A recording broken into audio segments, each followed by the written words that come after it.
اعوذ باللہ من الشیطان الرجیم، بسم اللہ الرحمن الرحیم۔ جیسا کرو گے ویسا پرو گے۔ کسی کے ساتھ اچھائی کرو گے تو تمہارے ساتھ بھی اچھائی ہوگی، اور اگر کسی کے ساتھ برائی کرو گے تو آپ کے ساتھ بھی ویسی ہی برائی ہوگی۔ اگر کسی کے ساتھ اچھائی کرو گے تو اس کے بدلے وہ اچھائی واپس تمہارے ہی پاس آئے گی۔ اسی طرح کا ایک واقعہ ہے، کہتے ہیں کہ ایک کسان تھا جو بہت محنت مزدوری کرتا تھا، اور اس کی ایک بیوی بھی تھی۔ کسان کی بیوی اور کسان اپنے گائے بیل سے دودھ حاصل کرتے تھے۔ دودھ حاصل کرنے کے بعد وہ اس سے مکھن گھی وغیرہ تیار کرتے تھے، اور وہ مکھن گھی وغیرہ شہر جا کر بیچ دیا کرتے، اور اس کے بدلے جو پیسے ملتے ان سے اپنی ضرورت کی اشیاء وہ کسان خرید لاتا تھا۔ اسی طرح ایک مرتبہ اس کی بیوی نے بہت سا مکھن تیار کیا۔ مکھن لے کر وہ کسان شہر چلا گیا اس مکھن کو بیچنے کے لیے۔ شہر میں کسان نے اس مکھن کو حسب معمول ایک دکاندار کے ہاتھوں فروخت کیا، اور اسی دکاندار سے گھر کی ضرورت کی کچھ چیزیں لے لیں۔ چیزیں لینے کے بعد وہ اپنے گاؤں کی طرف واپسی پر روانہ ہو گیا۔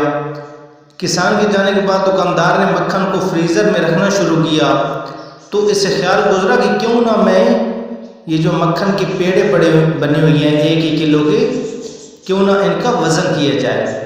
وزن کرنے پر پیڑا 900 گرام کا نکلا، یعنی کلو پورا نہیں تھا۔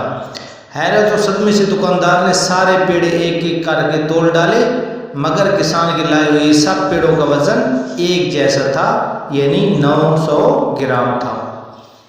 جب اگلے ہفتے کسان حسب سابق مکھن لے کر جیسے ہی دکان میں داخل ہوا، تو اس دکاندار نے کسان کو بہت غصے سے کہا کہ اور کسان دفع ہو جا، کسی بے ایمان اور دھوکے دار شخص سے کاروبار کرنا میں پسند نہیں کرتا۔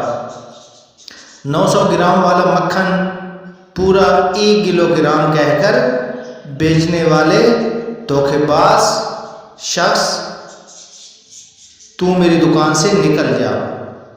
میں اس شخص کی شکل بھی دیکھنا گوارا نہیں کرتا۔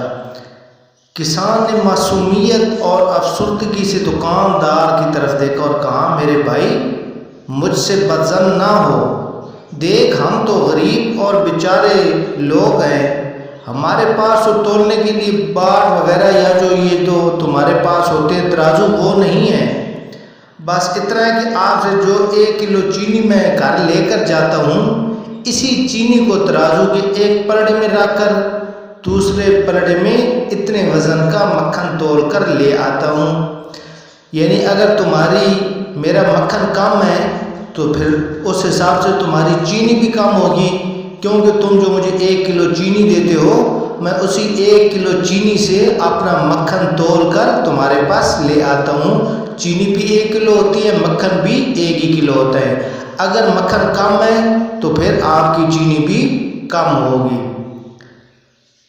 تو یہ قصہ، یہ واقعہ ہمیں یہ سبق دیتا ہے کہ کسی پر انگلی اٹھانے سے پہلے ہم اپنا گریبان چیک کر لیا کریں، کہیں یہ نہ ہو کہ یہ خرابی ہمارے اپنے اندر موجود ہو۔ اس لیے کہتے ہیں کہ جیسی کرنی ویسی پرنی۔ کسی کے ساتھ بھلائی کرو گے تو وہ بھلائی واپس تمہارے پاس لوٹ کر آئے گی، اور اگر کسی کے ساتھ برائی بھی کرو گے تو وہی برائی واپس تمہارے پاس لوٹ کر آئے گی۔ اللہ تعالی ہم سب کو اچھائی کرنے کی توفیق عطا فرمائے۔